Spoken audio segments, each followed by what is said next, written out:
আসসালামু আলাইকুম। আমাদের আল্লাহ যেসব কবিরা গুনাহ করতে নিষেধ করেছেন,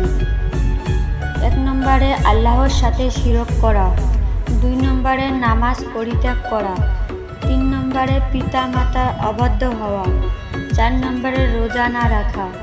5 নম্বরে যাকাত আদায় না করা, 6 নম্বরে জাদুর বদ্ধতার বিশ্বাস করা,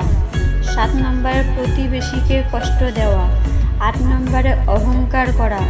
9 নম্বরে অন্যায়ভাবে মানুষ হত্যা করা, 10 নম্বরে আত্মহত্যা করা, 11 নম্বরে পিতা মাতাকে অভিশাপ করা, 12 নম্বরে জাদুটোনা করা, 13 নম্বরে এতিমের সম্পদ আদায় করা, 14 নম্বরে জিহাদের ময়দান থেকে পলায়ন করা,